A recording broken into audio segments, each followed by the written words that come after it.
Hello folks, Dave here again. It's been away for a while, having a bit of time off. I just thought I'd get started back into things.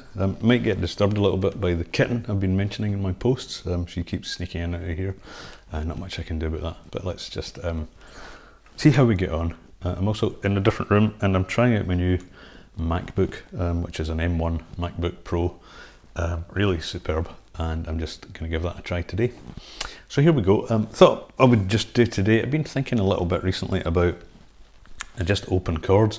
I've got a course which I've mentioned and I'll link to in the description for people who are just past beginners, but it's kind of occurred to me recently that it'd be better starting from absolute scratch and doing a smaller separate course purely for beginners, and that is basically just going to teach people just the first basic chords as a basis, and one of them is the open chord of A.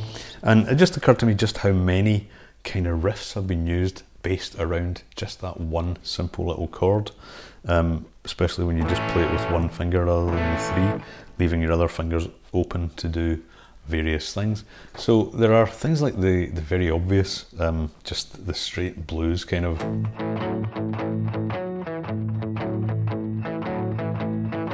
hammer on and hammer off on one string, on the D string, going down 2 frets. And that's your very basic kind of slow blues shuffle kind of thing, if you like. But there are also lots of different riffs. I mean, there's the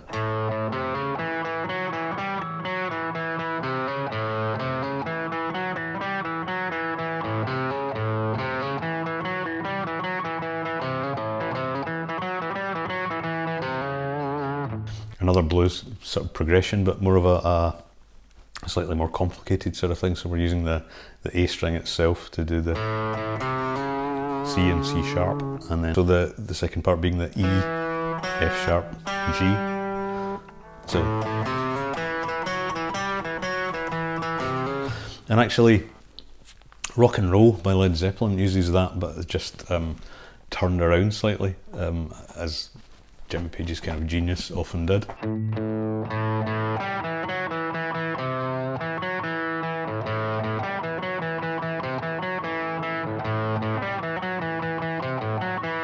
So using most of the same notes from that old kind of blues progression.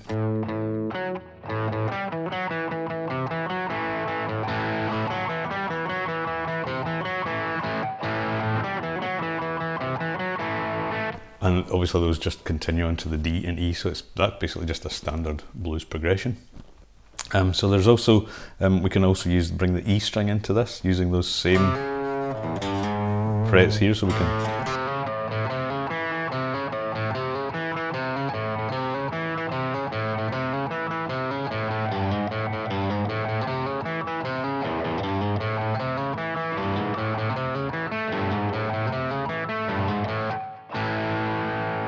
so quite a nice little flexible. Those are just some ideas. I'm sure if you think about it, you can remember lots of other songs that use basically using that chord and just riffing around that without moving really from that position. So it's kind of cool. There's also nice little chordal things you can do just with that. You can do a suspended A just by adding that D note to the B string, and then take it further and add an E, and then get kind of a nice thing there too.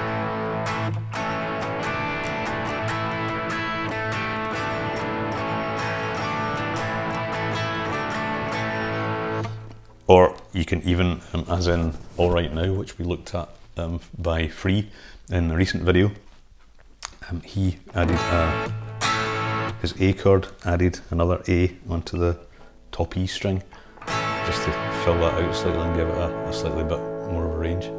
See, the cat has joined us. So there's that. Also, we've got, I've covered in another video, there's some nice little blues scale stuff that you can add on. So this, again, just holding that little A bar shape, we've got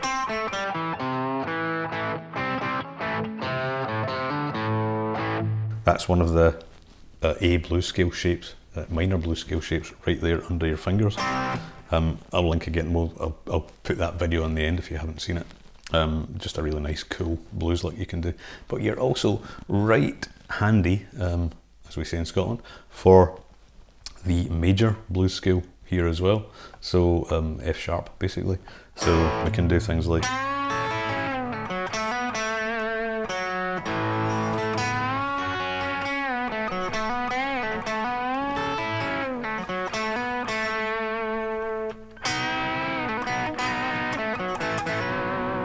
so we've got the A chord there and the major version of the blues scale starting on F sharp here.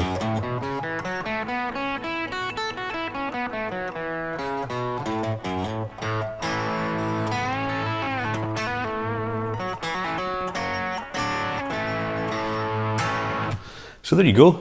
We'll maybe do D as well. All these open shapes obviously lend themselves, just because of where they are, to doing these kind of hammer-on pull-offs with adjacent strings. D is really good. I've kind of used D a lot in my own, or our own songwriting, quite effectively, so I might do another of these little videos, if you like this one, on D. But just some more food for thought really, just hopefully some other little ideas you can add in there, and maybe bring out some of your own. Just keeping the A as the kind of central theme, if you like, and finding out what else is around there.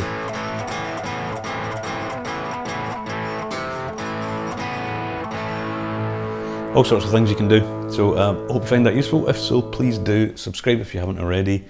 Give me a little comment if you found this of any use, and like the video if you did, and I'll see you in another one. Thanks for now. It's been Dave at Creative Guitar Lounge. Cheers.